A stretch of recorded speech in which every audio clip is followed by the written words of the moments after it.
The buzzing of his old desk fan filled the silence of his apartment, stirring the damp air that smelled faintly of mildew and stale coffee grounds. Michael Tanner, 40 years old and running on burnt-out routines, sat hunched over his laptop in the dim glow of the living room, trying to force his eyes to focus on the spreadsheets that never seemed to end. Outside, the Los Angeles rain smeared streaks against the fogged windowpane, making the city lights blur into a sickly yellow haze. He rubbed his eyes and muttered under his breath. He hadn't slept well in days, not since the strange dream that left him waking with his chest tight and a buzzing in his ears. He shook it off as stress, numbers, deadlines, the creeping realization that his life was dissolving into nothing more than late nights alone in this cramped, damp apartment. At first, he didn't notice the itch in the corner of his right eye. It was subtle, like the faint tickle of an eyelash. He blinked rapidly, wiped at it with his knuckle, and kept working. But after a few minutes, the itch deepened into something sharper, like the faint pressure of a grain of sand caught beneath his eyelid. He cursed softly and pushed back from the desk, heading toward the bathroom mirror. The harsh fluorescent light hummed overhead, flickering once before holding steady. His reflection looked tired, dark rings under the eyes, thinning stubble catching the light, skin a little too pale. He leaned closer, prying the lower lid of his right eye downward with his fingertip. That was when he saw it, a tiny red bump just above the tear duct, like a pimple, swollen and tender. He frowned. "Great," he muttered. "Another sty." He rinsed his hands and splashed cold water onto his face. The bump stung, but it wasn't unbearable. He dabbed at it with a towel and went back to the couch, deciding to ignore it. But it was hard to ignore the way the itch grew steadily sharper, as though something alive pressed just beneath the skin. By midnight he was rubbing his eyes so much it turned raw and bloodshot. He tried to read, then tried to sleep, but the sound of rain mixed with the faintest sensation of movement in his eyelid, a subtle vibration, like the faintest hum of wings. He told himself it was his imagination. He remembered the bee sting from 2 weeks earlier. It had happened while jogging through Griffith Park, a rare attempt to get his body moving after months of stagnation. He'd felt the sudden sharp jab on his face, swatted wildly, and seen the crumpled bee fall into the dirt. His eye had swelled for 2 days afterward, but the swelling went down. He hadn't thought of it again. Until now. The itch sharpened again. He pressed a cold compress against the eye and tried to sleep, the damp ceiling above him blotched with spreading dark stains from the constant rain. He dreamed of buzzing again, close, intimate, inside his head.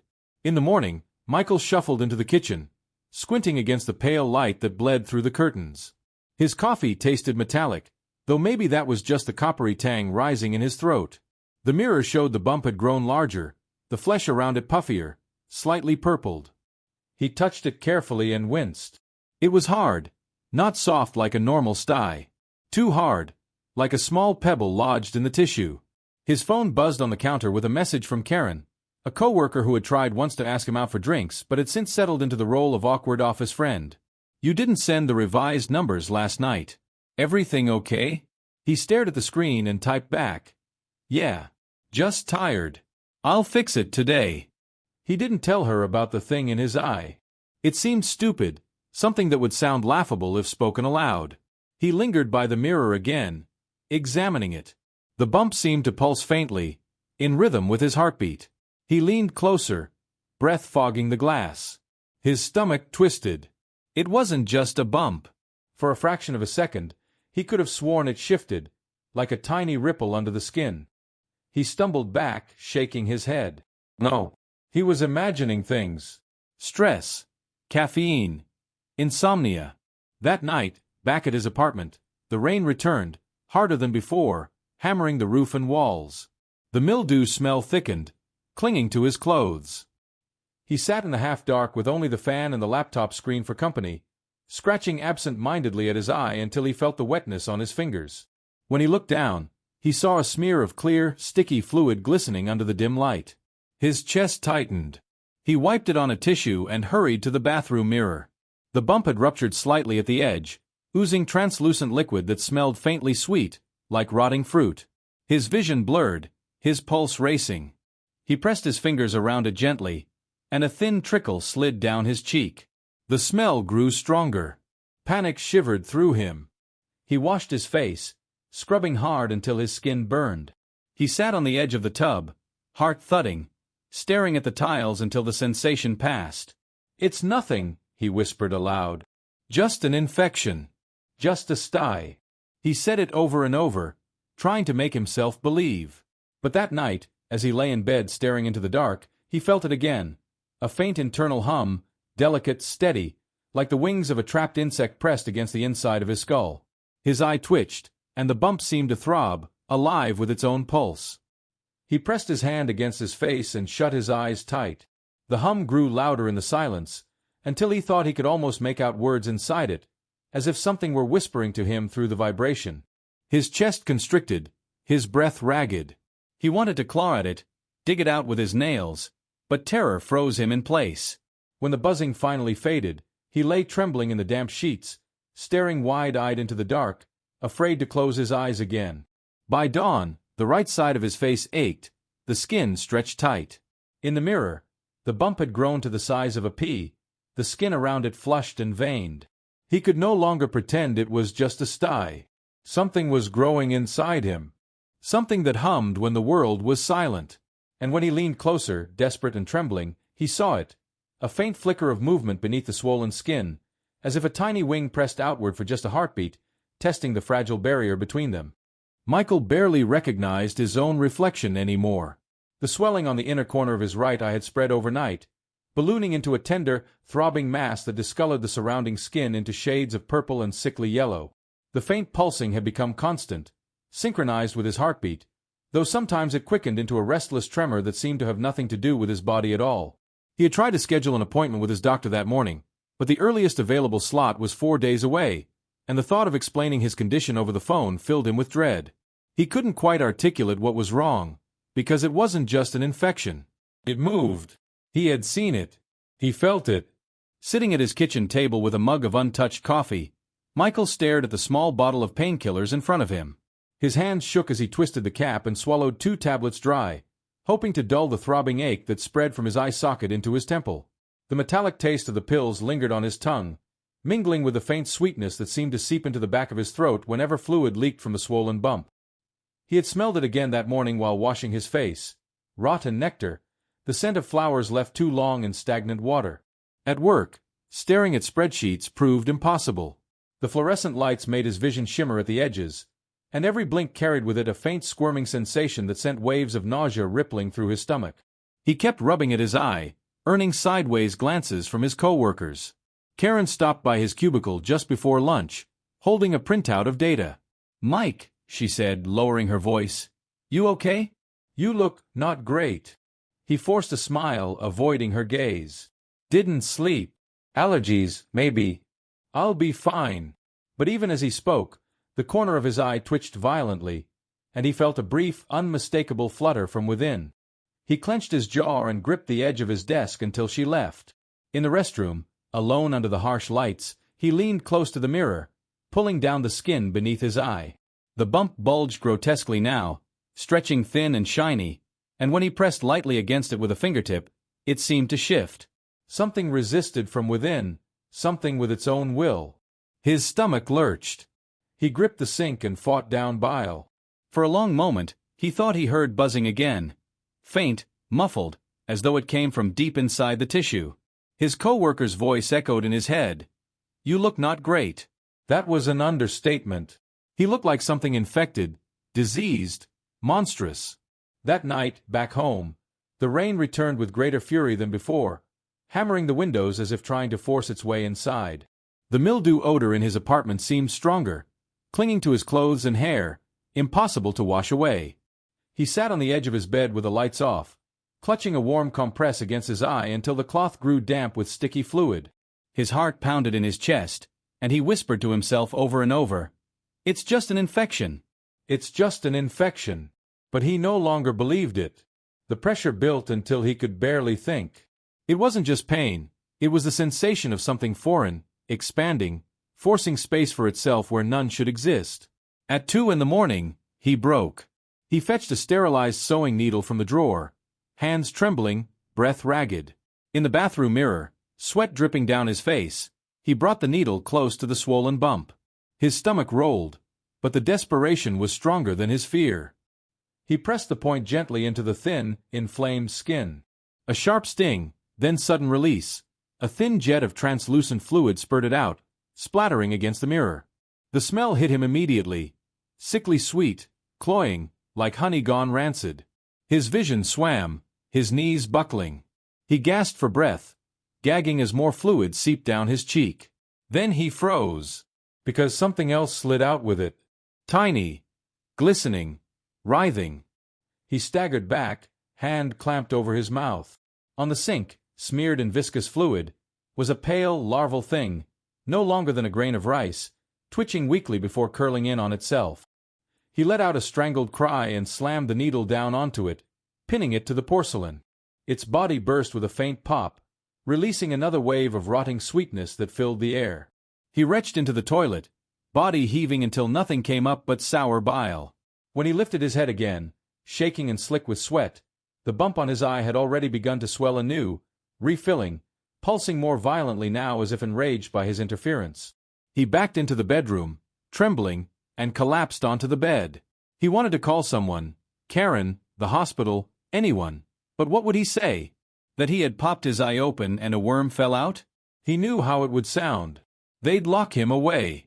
So he sat in the dark, rocking slightly, listening to the faint hum that now pulsed not just in his head but through the entire room, resonant, almost musical, like a choir of wings just beyond hearing. He clamped his hands over his ears, but it didn't help. The sound wasn't external. It was inside him. Over the next 2 days, Michael stopped going to work. He didn't answer calls or texts. He drew the curtains, sat in the half-dark, and nursed his eye with compresses that quickly turned foul-smelling. His skin grew clammy, pale, his clothes stained with sticky residue that oozed down from the swelling. He barely ate, subsisting on sips of water that tasted faintly of metal. His dreams were worse, visions of vast swarms crawling beneath his skin, of buzzing filling endless tunnels of bone and flesh. He woke each time with scratches on his face, nails torn from clawing at his own skin in his sleep. The mirror became unbearable to look at, but sometimes he couldn't help himself.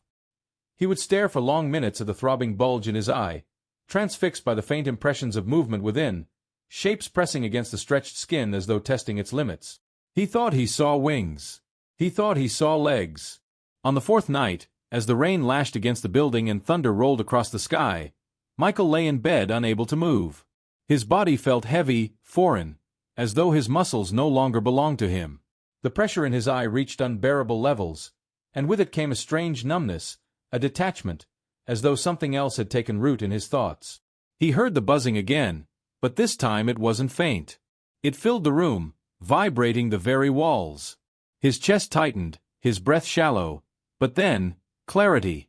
The sound resolved into something almost like words. Not English, not human, but a message all the same, threaded directly into his brain. His skin broke into cold sweat as he realized it wasn't just noise. It was communication.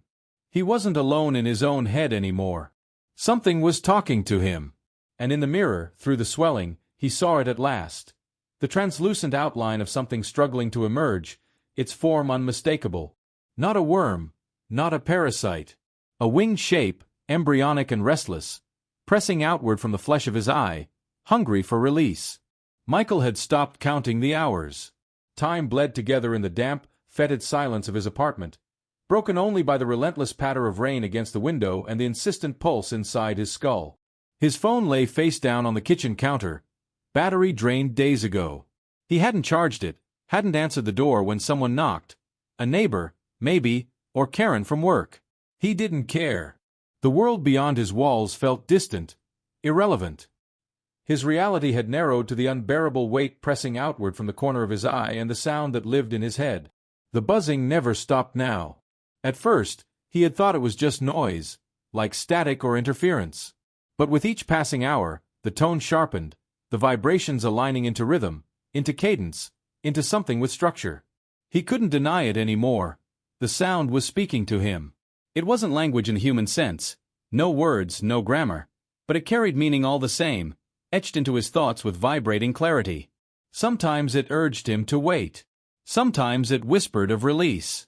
At night, lying in the damp sheets, he understood things he shouldn't have, impressions of warmth, of damp soil, of hives hidden in dark spaces where wings thrummed in perfect harmony. He saw flashes behind his eyes, visions of honeycombs pulsating with life, of chambers packed with slick, writhing bodies, of queens vast and swollen, their flesh translucent with endless birthing. He would jolt awake gasping, drenched in sweat, but the images lingered, impossible to shake. His reflection had become unrecognizable. The swelling in his right eye had consumed the corner of his face, distorting his features into something grotesque. The skin stretched shiny and thin, threaded with purplish veins that pulsed visibly. Beneath the surface, things moved constantly now, shifting and pressing as though impatient. He could see them sometimes if he angled the light just right. Faint silhouettes of wings, delicate legs twitching, mandibles scraping against the barrier of his flesh. Each glimpse made his stomach convulse, but he couldn't look away. He was both horrified and entranced. His body was no longer just his own. It was becoming a chamber, a hive. On the 5th day of isolation, Michael tried again to fight back. He boiled water on the stove, poured it into a bowl, and leaned over the steam with a towel draped across his head, letting the heat sting his swollen eye. The pressure built unbearably, but nothing burst. He clawed at the skin, sobbing, half-crazed, desperate to dig them out. His nails tore shallow grooves into his flesh, but the bump only throbbed harder, as if mocking his efforts. That night, when he collapsed exhausted on the floor, the buzzing in his head swelled to a fever pitch, then softened into something soothing, almost maternal. He wept in the darkness, realizing he no longer had the strength to resist. The next morning, something changed. The pain was gone. For the first time in days, Michael woke without the sensation of knives twisting behind his eye. He lay still, breathing slowly, afraid to move. The buzzing persisted, but it had softened into a background hum, steady and reassuring, like the sound of an engine carrying him somewhere far away. He rose and stumbled to the mirror. What he saw made his breath hitch in his throat. The swelling was still there, larger than ever, grotesquely distended, but the skin no longer looked inflamed. Instead, it was translucent, shimmering faintly, almost beautiful in its way. Through it, he could see the creatures clearly now. Not worms, not maggots, but delicate, winged things, suspended in clear fluid, their segmented bodies twitching in synchrony. They weren't larvae anymore. They were growing, maturing. He leaned closer, trembling, unable to look away. One of them pressed directly against the thin membrane of skin, and for the first time, Michael saw its eye, a perfect black bead staring back at him, unblinking, aware. His stomach turned over, bile rising in his throat, but at the same time he felt a jolt of something else. Recognition. Connection. It was looking at him, and he understood in that moment. They didn't see him as host or prey. They saw him as part of them. The buzzing surged in his mind, not words but meaning, filling him with a strange, euphoric certainty. He was chosen. 4 hours. Michael wandered his apartment in a daze. He no longer avoided the mirror.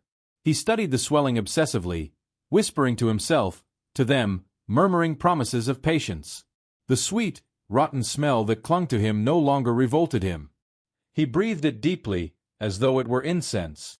When his stomach growled, he dipped bread into the sticky fluid that leaked from his eye, gagged once at the taste, then forced it down. A warmth spread through him afterward, heavy and intoxicating, and he sank to the floor, laughing softly to himself. He wasn't starving anymore. He was being nourished. But outside, the world pressed closer. Someone began knocking at his door again, louder this time. "Michael?" a voice called. It was Karen. "Mike, are you in there?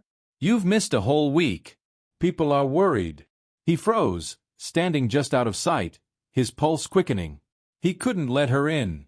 She wouldn't understand. She would try to take him away, to cut him open, to hurt them. His hand twitched on the doorknob, torn between longing for contact and terror of betrayal. The buzzing swelled in his skull, urgent, protective, warning him. He stepped back, whispering no, to himself, shaking. After a long silence, her footsteps receded down the hall. Relief washed over him. He slumped to the floor, pressing his palm against the swelling in his face. It quivered under his touch, almost affectionately. He whispered to it, "I won't let them hurt you." For the first time, he meant it. That night, the dreams deepened. He no longer saw just hives and queens. He saw himself among them, vast chambers where human bodies stood silently with swollen eyes, each one a living cradle.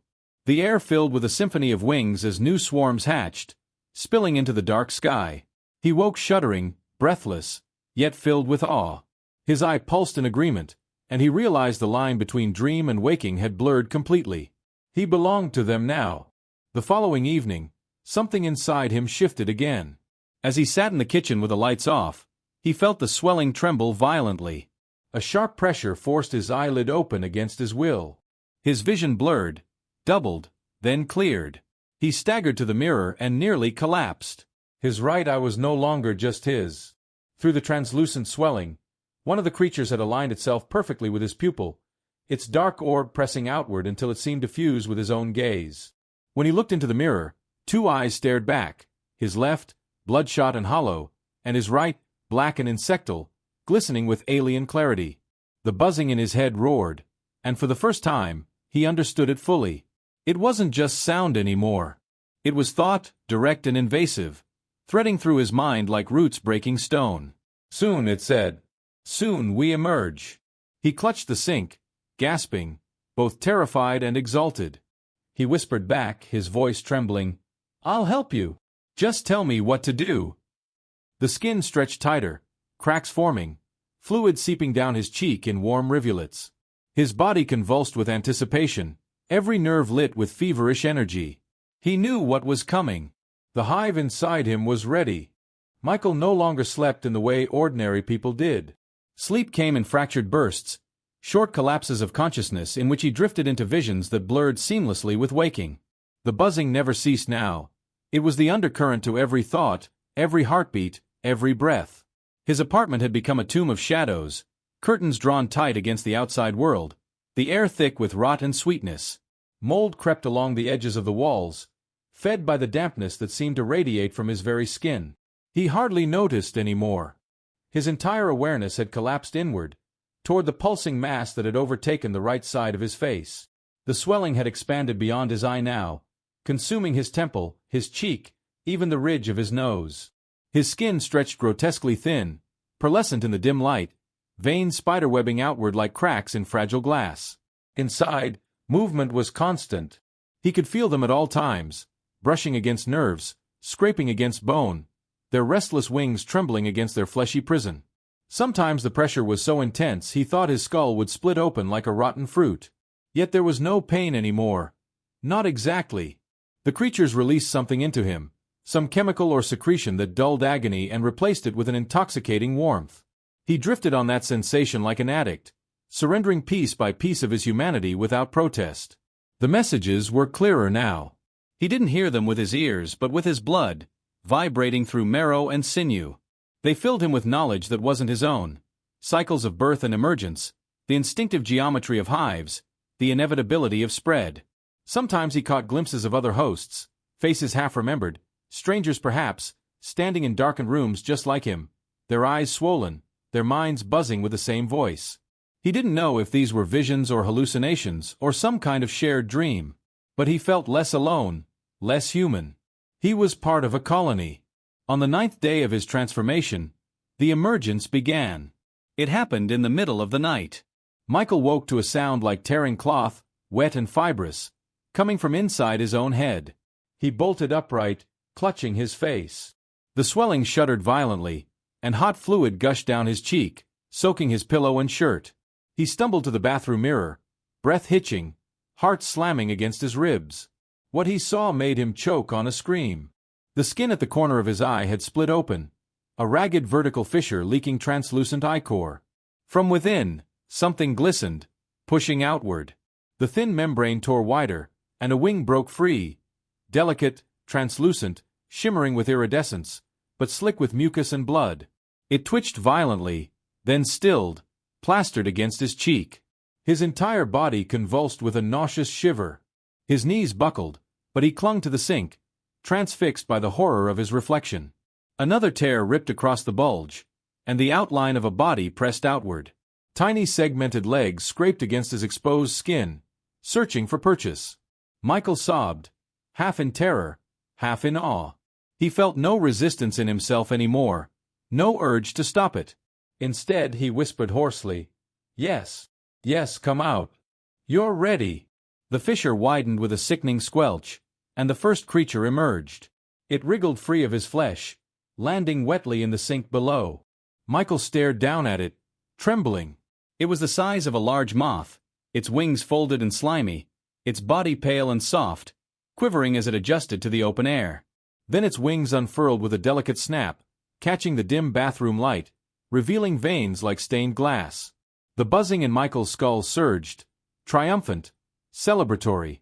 He felt the creature's presence in his mind as clearly as his own thoughts, a perfect resonance. He wept openly, pressing his forehead to the edge of the sink. "You're beautiful," he whispered. His tears mingled with the thick fluid still leaking from his eye. He didn't notice the blood soaking his shirt or the dizziness that made the floor sway beneath him. He only saw the creature, alive, free, perfect. But the emergence did not stop at one. His face convulsed again, the swelling rippling like something alive beneath the skin, which it was. With a violent spasm, another fissure tore open, and a second creature wriggled free, then a third. They slid wetly down his cheek and onto the sink, twitching, spreading their wings, joining the first in a trembling chorus. The mirror reflected his ruin, half his face shredded, slick with gore and ichor, yet glowing with ecstatic joy as he watched them. The buzzing filled the room, no longer only in his head but vibrating in the very air, as the newborn things tested their wings, the sound impossibly loud for creatures so small. Michael staggered back, laughter bubbling from his throat, wild and broken. His hands trembled as he reached toward them, but the creatures ignored his touch. Their wings dried quickly, their bodies firming with unnatural speed. Within minutes, they were airborne, circling his head in perfect synchrony, their buzzing blending with a constant hum inside him until it was impossible to tell where his thoughts ended and theirs began. He spun slowly in the center of the room, dizzy, enraptured, whispering, "We are one! We are one!" But ecstasy gave way to fear when he realized the swelling had not subsided. If anything, it was larger now, grotesquely distended despite the birth of three creatures. The membrane bulged outward like a balloon stretched to its breaking point. Dozens more shapes pressed visibly against the surface. Wings, legs, antennae, clamoring for release. His stomach twisted with terror. He couldn't survive this. His flesh couldn't hold them all. He stumbled back to the mirror, panting, the laughter replaced by ragged sobs. "Please," he begged, not sure if he was speaking to himself or to the hive inside. "Not all at once. I'll die." The buzzing softened, soothing, a maternal lullaby that filled his mind with calm. "Not yet," it told him. "Not all. Soon." Michael collapsed onto the bathroom floor, clutching his ruined face, trembling in exhaustion. The three newborn creatures landed delicately on his chest, their legs prickling his skin as they crawled upward toward his mouth and ears. He lay still, paralyzed by awe and dread, as one of them perched on his lower lip, antennae brushing his skin like a caress. He opened his mouth without thinking, and it slipped inside. His gag reflex flared, but he didn't resist. He felt its legs scrape his tongue, its wings folding as it crawled deeper, down his throat. He gagged, eyes bulging, but the buzzing reassured him. "It is necessary."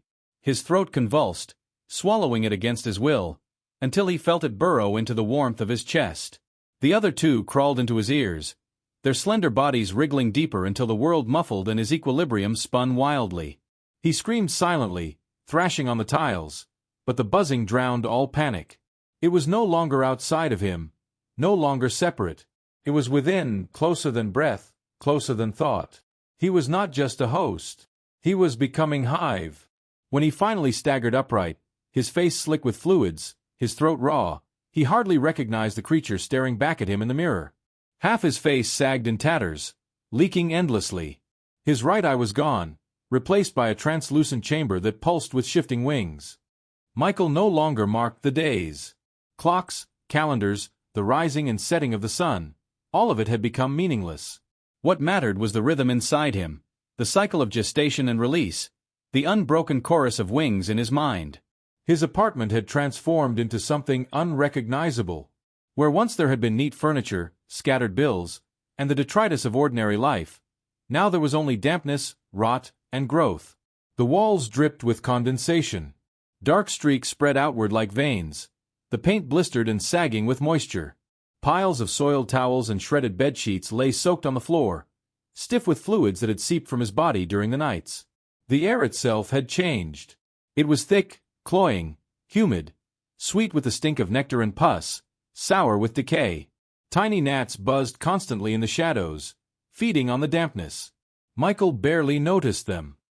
He had become accustomed to living in a fog of filth, his senses dulled to anything that was not the hive.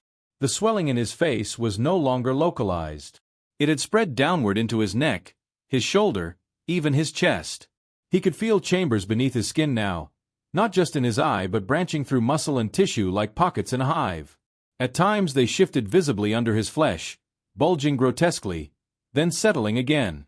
His body had become architecture, cells within cells, his very organs reshaped into incubators. The buzzing in his skull no longer frightened him. It soothed him, guided him, reassured him when his body convulsed from the strain. He was changing. The mirror was his constant witness, though he no longer recoiled from it. What stared back was monstrous. Half his face an open chamber of translucent flesh, within which dozens of delicate wings shimmered and twitched. His right eye had been consumed entirely, replaced by a pulsing cavity alive with motion. His left eye, once tired and sunken, now burned fever-bright, alive with purpose. The skin along his jaw had sloughed away in places, revealing glistening tissue beneath, slick and throbbing. He should have died from infection, from blood loss, from shock, but he didn't. The creatures sustained him. They nourished him with whatever they secreted into his blood. He was stronger now, his endurance unnatural. Every night, more emerged. It never happened all at once. The hive within him controlled the timing with precision. At first there would be pressure, building slowly, until his body trembled with the strain. Then the fissures would open, tearing his skin in new places, under his jaw, at his collarbone, along his rib cage. The fluid would pour out, hot and sweet, and the newborns would wriggle free, twitching and slick, their wings folded tight. Michael would cradle them in trembling hands, cooing like a parent, whispering encouragement as they dried and unfolded. Some would crawl into the shadows of his apartment, taking refuge in corners and cracks. Others would climb him, finding new burrows in his ears, his mouth, even the torn seams of his flesh. He did not resist. He welcomed them, opening himself to them, swallowing when they demanded entry. By dawn, the air was alive with them. They clung to the walls, to the ceiling, their wings quivering in unison. The hum was constant, deafening, and yet beautiful. Michael would lie on the floor, arms spread wide, his chest heaving with ecstasy, basking in the sound. He was no longer a man. He was a vessel, a node in something infinitely larger, infinitely more perfect. The world outside pressed closer, though. The knocking on his door grew more insistent each day. Sometimes it was Karen again, her voice sharp with worry and anger. "Michael, I know you're in there. Open the door before I call the cops." Sometimes it was heavier fists, the superintendent maybe, demanding rent, threatening eviction. Michael would stand silently on the other side, his body trembling, his skin leaking, the buzzing inside him screaming warnings. He could not open the door. Not yet. They were not ready.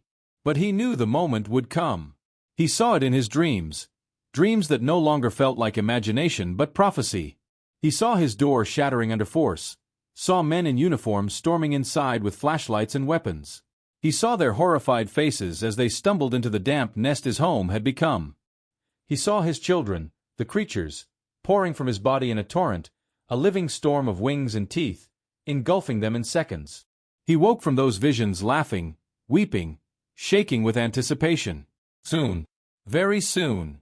One night, the hatching accelerated beyond anything he had experienced before.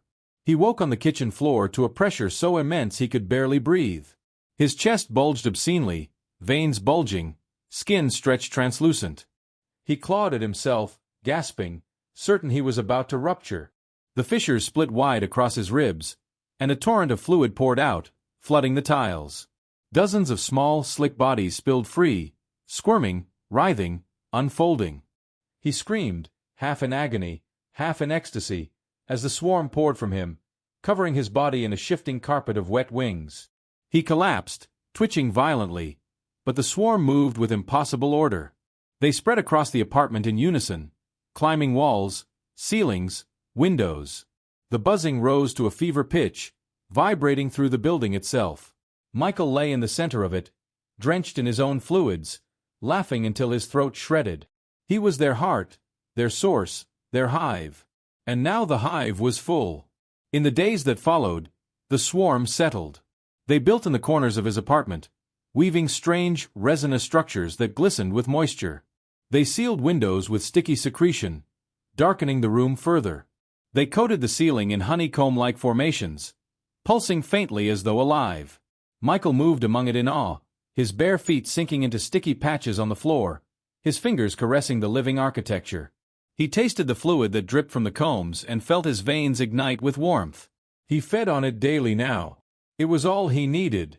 The line between his body and the nest blurred further. The creatures no longer just emerged from him. They returned, embedding themselves in the soft cavities that had opened across his flesh. His chest pulsed visibly, wings fluttering beneath thin membranes. His throat bulged when one crawled down to nest inside his lungs. He no longer gagged or panicked. He accepted them, welcomed them, gave himself fully to them.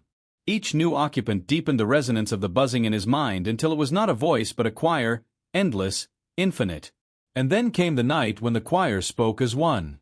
Michael sat cross-legged on the floor, his ruined face dripping steadily, his body trembling with feverish devotion. The swarm moved restlessly in the dark, their wings whispering like distant thunder. And then the hum rose, harmonized, aligned perfectly. The meaning hit him with a force that made him convulse, tears streaming from his one remaining eye. "It is time," he gasped, clutching his chest as dozens of wings trembled beneath his skin. He understood instantly. The nest was strong enough now. The swarm was ready. The world beyond his door would no longer be denied. He staggered upright, swaying on weak legs, his breath ragged. His body bulged in grotesque places, fissures leaking steadily, wings fluttering audibly within. He shuffled toward the door, leaving a trail of sticky fluid on the floor. From the hallway came a crash of wood and splintering metal. His door shuddered violently. Voices shouted, angry, urgent, human. A second crash followed, louder, and the doorframe buckled inward. Light spilled through the crack, stabbing into the darkness of his hive. The swarm stirred violently, wings thrumming in agitation, the air vibrating with fury. Michael's ruined mouth stretched into a smile, blood and ichor dripping down his chin. "They're here," he whispered reverently, turning back toward the shadows of his apartment as the buzzing rose to a deafening crescendo. "My children feed." The door exploded inward. The door crashed inward with a final shriek of tearing metal and splintering wood. Light from the hallway spilled into the apartment like a wound torn into darkness. For a moment, everything was frozen. The ragged figures in the doorway, silhouetted by fluorescent glare, and Michael, standing barefoot in the middle of his nest, his body leaking, his face a ruin of pulsing chambers. The only sound was the endless droning hum of wings, vibrating through walls and floor, thick as thunderclouds. "Jesus Christ," one of the intruders muttered. His voice cracked, strained with revulsion. 3 of them stood there, 2 uniformed officers, guns drawn, and behind them the building superintendent, his face pale, his hand clamped over his nose and mouth. The stench rolling from the apartment was unbearable. Sweet rot, damp honey, sewage, blood. Michael raised his arms slowly, ichor dripping from his fingertips, his chest swelling visibly with the movement of dozens of things inside. His one good eye gleamed fever-bright in the light. His ruined mouth curved into a grin that exposed shredded gums and blackened teeth. "Welcome," he rasped, his voice ragged, wet. "You're just in time." One of the officers gagged audibly. "Sir, step out of the apartment. Now." His gun shook in his hand. The swarm shifted overhead, dark shapes crawling in the sticky combs that coated the ceiling. The resinous walls pulsed faintly, oozing nectar that dripped in long strings to the floor. Something slithered audibly in the shadows. "Sir," the officer repeated, voice rising. "Now." But Michael only lowered his arms and whispered, almost lovingly, "Feed." The hive obeyed. The ceiling tore open in a wave of blackness. The swarm poured out, Hundreds, thousands of winged things, their bodies slick, their wings shimmering in the harsh light. They erupted in a living torrent, filling the air with a roar of buzzing so loud it rattled teeth.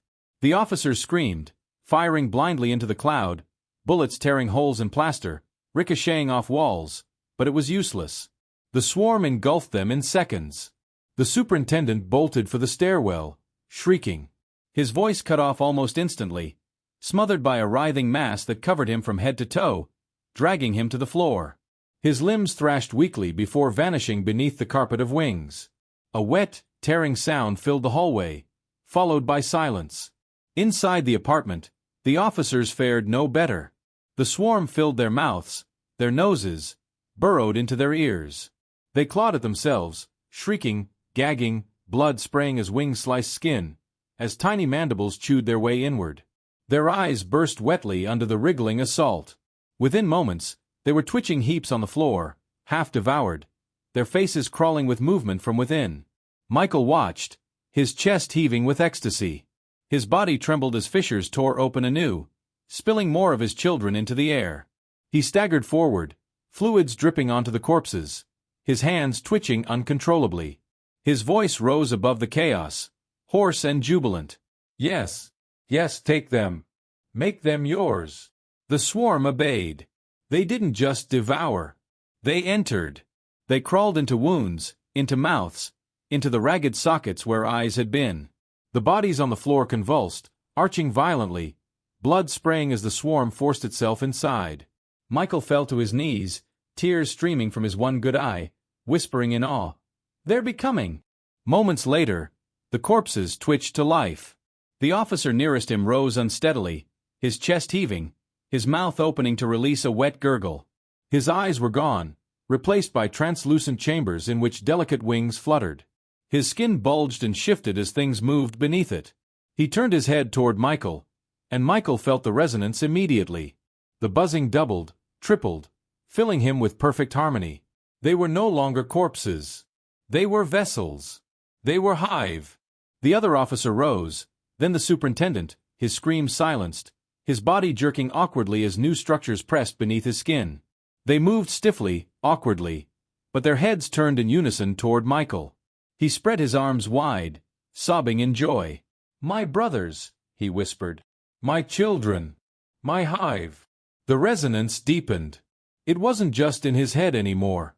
It vibrated through the entire building, into the pipes, the walls, the foundations. He could feel other lives nearby, the neighbors in their apartments, asleep or watching late-night TV, unaware of the horror blooming in their midst. He felt their hearts beating, their lungs drawing breath, their fragile bodies ripe for transformation. The hive's voice rose, no longer a whisper but a roar, spread. Michael's body convulsed violently, his chest tearing open as a new wave of creatures poured forth. He collapsed onto his hands and knees, vomiting blood and ichor, his ribs cracking audibly as the swarm erupted from within. His vision swam, his remaining eye rolling back, but he laughed through the agony, his shredded throat spraying red. He felt himself dissolving, his body no longer separate but a chamber, a door. The new vessels stumbled into the hallway, their movements awkward but purposeful. They crashed through doors, through walls, bursting into neighboring apartments. Screams erupted down the corridor as the swarm spread, filling the building with chaos. Michael dragged himself to the shattered doorway, his body half collapsed, his chest split open like a flower. He watched as the hive consumed everything. Neighbors shrieked as they were engulfed. A man stumbled into the hallway, his face already swarming with wings, his screams muffled as creatures burrowed into his throat. A woman clawed at her belly, her skin bulging violently as the swarm filled her from within. Children's voices cried out, then dissolved into choking gurgles. The building was alive with it now, the walls vibrating with the resonance, the air thick with wings. Michael fell onto his back in the doorway, staring up at the ceiling, his ruined face slack with bliss. He felt himself unraveling, his blood replaced with nectar, his flesh a husk feeding the swarm. He was dissolving into them and they into him. His consciousness spread with theirs, rippling outward, filling every new host, every new vessel. He was no longer a man. He was hive.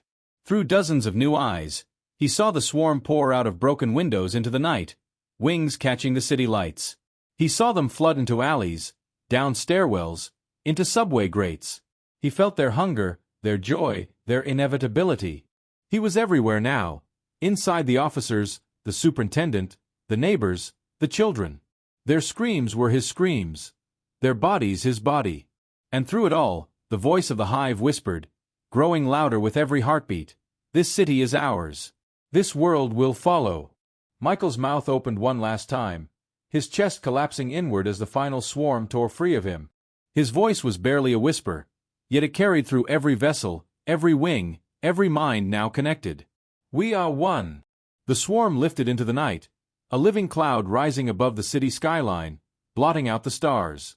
Sirens wailed in the distance, but they were meaningless. The hive had been born. The hive was spreading, and the world would never be the same.